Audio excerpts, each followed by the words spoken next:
안녕하세요. 현수의 재테크입니다. 오늘은 페드워치라는 사이트를 이용하는 방법에 대해서 한번 이야기해 보려고 합니다. FOMC 회의가 다가오면 투자자들은 습관처럼 CME의 페드워치 사이트에 들어갑니다. 11월 21일에 금리 인하 확률은 71%였습니다. 하루 전인 11월 20일에는 금리 인하 확률이 39.1%였는데 어떻게 하루 만에 이렇게 급하게 의견을 바꿀까요? 애초에 이 확률은 어떻게 계산하는 걸까요? 연준 위원들한테 전화해서 물어보는 걸까요? 오늘은 페드워치의 확률에 보는 법에 대해서 어떻게 계산되는지 한번 이야기해 보겠습니다. 먼저 이 확률 70%의 진짜 의미는 다수결로 정하는 것이 아니라 시장 금리로 계산되는 일종의 기대값입니다. 페드워치는 30일물 연방기금 선물 가격을 기반으로 계산됩니다. 여기서 확률 70%란 거는 금리 인하에 돈을 건 사람이 70명이고 동결에 건 사람이 30명이라는 뜻이 아니라 정확한 의미는 이 선물 가격이 이미 금리 인하가 확정되었을 때의 가격 수준으로 70%만큼 이동해 있다라는 뜻입니다. 예를 들어서 현재 금리가 5.5%고 인하 시에는 5.25%가 된다고 가정해 보겠습니다.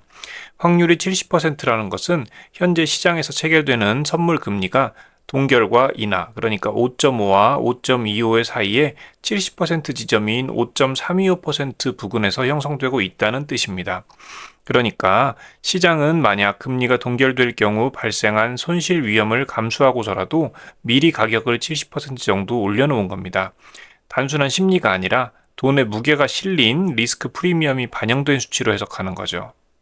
30일 연방 펀드 금리 선물을 볼 수 있습니다. 트레이딩 뷰에서는 GQ1 느낌표 티커를 사용하면 되겠는데요. 여기서는 금리가 아니라 가격으로 표시가 되어 있는 것이 특징입니다. 그래서 예상 금리는 100-GQ1 느낌표를 하면 예상 금리로 표시가 됩니다. 차트상에서는 GQ1은 96.215로 나옵니다. 100 빼기 96.215를 하면 현재 시장에서 베팅하고 있는 금리는 3.785라는 것을 확인할 수가 있는 거죠.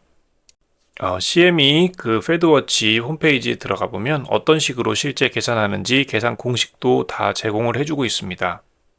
관심 있는 분들은 들어가서 보시면 되겠는데요.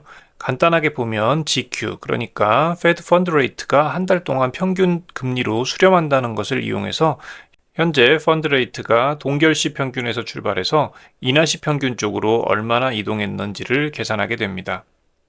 어차피 자동으로 계산이 되어서 나오니까 직접 계산하는 자세한 계산 방법은 몰라도 되고 아무튼 펀드 레이트 EFFR로 나오죠. Effective Fed Fund Rate의 줄임말인데 어쨌든 이 금리 가격과 FOMC까지 남은 날짜를 이용해서 계산한다고 알면 됩니다.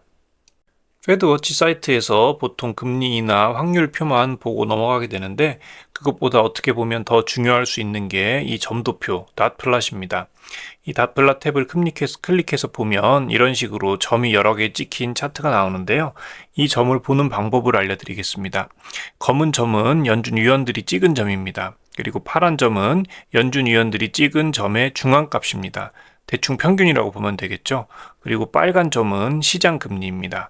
그러니까 우리는 이 파란 점과 빨간 점의 차이, 그 차이 괴리를 보면 됩니다.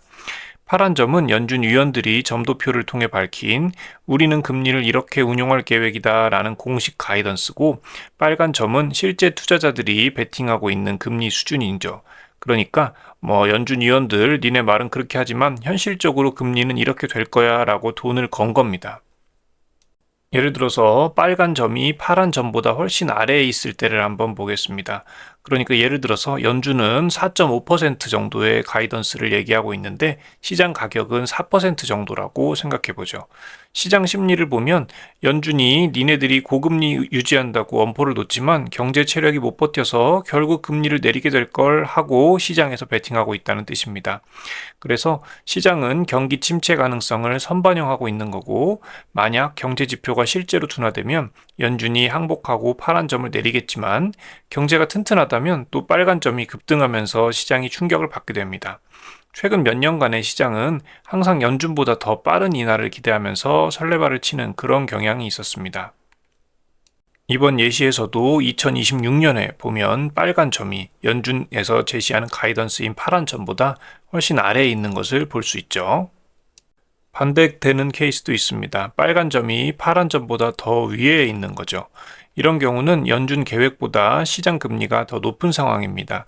시장 심리는 인플레이션이 너무 끈질기기 때문에 연준 계획대로 금리 못 내린다고 베팅하고 있는 거죠. 이런 경우는 인플레이션 공포가 있는 구간이기 때문에 주식시장에는 악재로 작용할 가능성도 큽니다. 역사적으로 보면 단기적인 방향 전환, 그러니까 피벗은 시장 빨간 점이 빨랐고 중장기적인 추세는 연준이 이기는 경우가 많았습니다. 중앙은행, 페드 같은 중앙은행은 소위 정책 신뢰성, 그러니까 가오가 생명입니다. 연준이 경기 침체는 없다고 호언장담했는데 시장이 무너진다면 이건 연준의 치명적인 오판이 됩니다.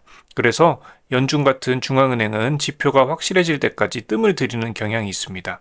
조금 고급스럽게 말하면 좀 보수적인 경향이 있다는 거죠. 반면에 시장 참가자들은 자신의 돈을 걸고 베팅합니다.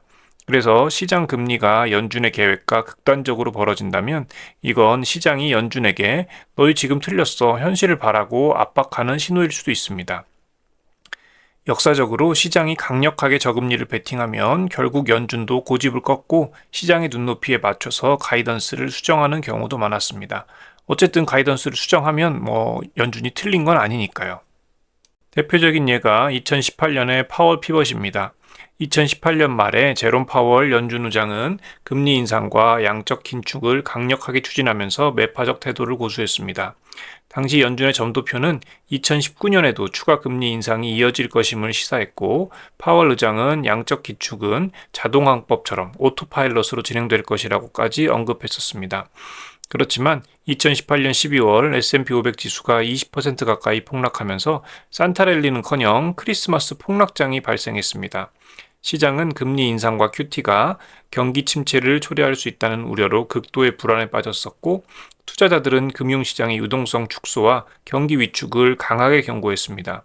그래서 2019년 1월에 파월 의장은 태도를 180도 바꾸면서 시장의 목소리를 경청하겠다, 필요하면 정책을 유연하게 변경하겠다고 선언했습니다. 이후에 연준은 금리 인상을 중단하고 2019년 하반기에 금리 인하로 전환한 일이 있었죠.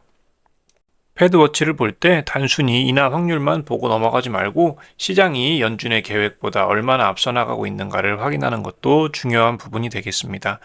시장의 예상과 연준의 가이던스 스프레드가 과도하게 벌어졌다면 누군가는 틀렸고 곧 시장 가격이 요동칠 것이라는 강력한 신호가 될 수 있으니까요.